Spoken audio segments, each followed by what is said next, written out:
In 2025, Japan welcomed 42.7 million foreign visitors.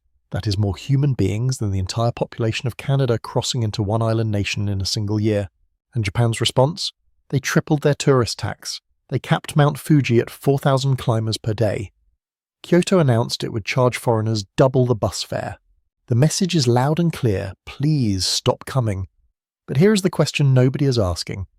How does a country become so popular that it literally cannot handle the success? And what happens to the people who actually live there while the world treats their home like a theme park? Shinjuku Station in Tokyo processes over 3.5 million passengers a day. It is the busiest train station on planet Earth. Now imagine half the people you see are not commuters heading to work. They are tourists dragging oversized suitcases, blocking escalators, crowding platforms, making it physically impossible for a salaryman to get on his morning train. Residents in major Japanese cities have been filing complaints for years. Surveys show over 80% of locals in popular tourist areas report serious disruption to daily life. Before COVID, Japan's all-time record was about 31.9 million foreign visitors in 2010. The pandemic obliterated that overnight. Tourism revenue collapsed. Hotels shuttered. Entire districts that depended on foreign spending went dark. So Japan's government did what any rational actor would do. They threw open the gates. They reinstated visa-free travel faster than almost any country. They invested billions into tourism recovery campaigns. And then the yen started falling. Hard. At its weakest point, the yen hit levels not seen since the 1990s. Suddenly, Japan became absurdly cheap for anyone holding dollars, euros, or even Korean won. By September 2024, Japan had already crossed 30 million visitors, the fastest pace to that milestone in history. By year-end 2025, the final count was 42.7 million, a 16% jump over the previous record. Foreign travellers spent a staggering 9.5 trillion yen, roughly $63 billion in a single year. And here is the kicker. The number one source country was not China. For 3 consecutive years, South Korea has held the top spot.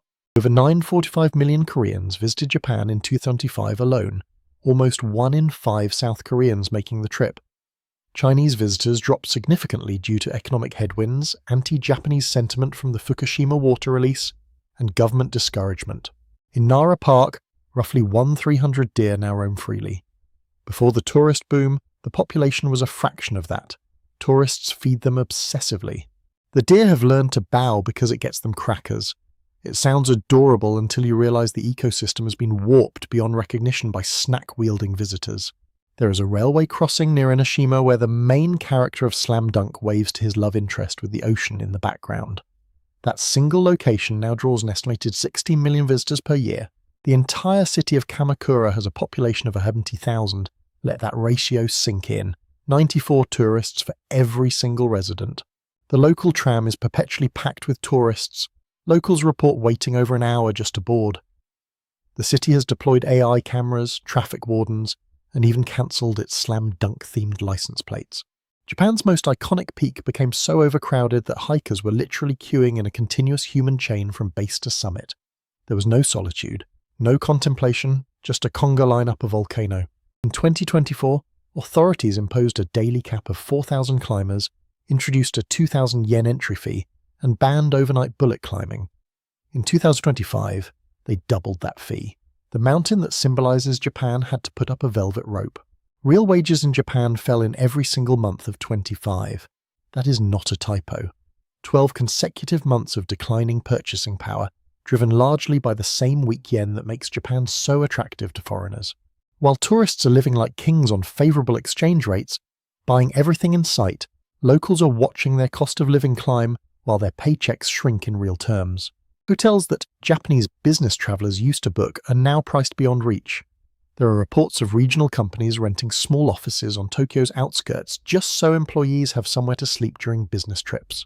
The weak yen makes Japan cheap for you and expensive for them. A foreign visitor and a local resident are competing for the same hotel room, the same restaurant seat, the same train car, but one has effectively twice the spending power. The local gets outbid every time. Starting July 2026, the departure tax triples from 1,000 yen to 3,000 yen for every person leaving the country.